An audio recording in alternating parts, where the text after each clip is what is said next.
வாயை திறங்க CM sir, வாயை திறங்க சிஎம் சார்னு போர்டு பிடிச்சிட்டு வரீங்க.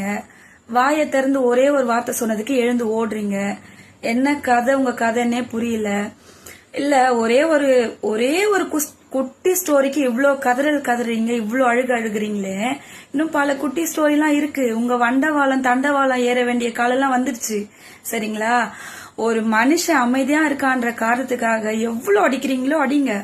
திருப்பி அவர் அடிக்கும் போது உங்களெல்லாம் தாங்க முடியாது. உங்களுக்கெல்லாம் அவருடைய பர்சனலை பத்தி பேசுறதுக்கு ஒரே ஒரு பாயிண்ட், அவங்க ஒய்ஃபோட டிவோர்ஸ் கேஸை தவிர உங்ககிட்ட பேசுறதுக்கு எதுவும் கிடையாது.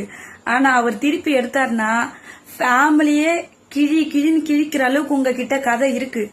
ஆனா நாங்க அப்படிலாம் பண்ண மாட்டோம். அந்த அளவுக்கு கீழ்த்தனமாலாம் நாங்க இறங்க மாட்டோம். சட்டப்படி எப்படி போகணுமோ அந்த மாதிரி போயிட்டு உங்களுக்கு எல்லாம் எப்படி பதிலடி கொடுக்கணுமோ அப்படி கொடுப்போம். நியாயமான முறையில மத்தவங்களை அசிங்கப்படுத்தி அவமானப்படுத்தி அப்படிலாம் பண்ணாம அவங்க என்ன பண்ணிருக்காங்களோ அதற்கான தண்டனைகளை கரெக்டா கொடுக்க வேண்டிய டைம்ல கரெக்டா கொடுப்போம். வெயிட் பண்ணி பாருங்க. இப்பதானே ஒவ்வொருத்தரா மாட்டுறீங்க, முழுசா மாட்டுவீங்க. போற போக்க பார்த்தாக்கா எதிர்கட்சியே இல்லாம ஆயிடும் போல இருக்கு நம்ம தமிழ்நாடு. நீங்க இப்படியே பேசிட்டு இருங்க. அடுத்தவங்க அசிங்கப்படுத்திட்டு அடுத்தவங்களோட பர்சனலை பத்தி பேசிட்டு எவ்வளவு கேவலமா பண்ண முடியுமோ நீங்க பண்ணுங்க. எவ்வளவு கதறீங்களோ கதறுங்க. எல்லாம் நன்மைக்கு. ஒரு நாள் எல்லாமே மாறும். அமைதியா இருக்கிறவங்க எல்லாம் அமைதியாவே இருந்துருவாங்கன்னு அர்த்தம் கிடையாது. ஒரு நாளைக்கு அவங்க திருப்பி கொடுக்கும் போது உங்களால தாங்கவே முடியாது.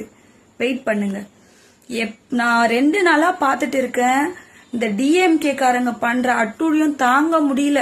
யாருடைய ஸ்டேட்டஸ் எடுத்தாலும் மனைவியை தேடும் கணவன், அது அவங்களுடைய பர்சனல். நாங்க சொல்லல. அப்பா தமிழ்நாட்டுக்கு அப்பா, தமிழ்நாடோட கணவர் நான் அவர் சொல்ல. ஆனா நீங்க சொன்னீங்க தமிழ்நாட்டோட அப்பா நான் அப்படின்னு. அதனாலதான் அவர் அப்பா ஸ்டோரி சொன்னாரு. உங்களை மாதிரி ஜென்மங்கள் எல்லாம் திருத்தவே முடியாது. ஒருத்தர்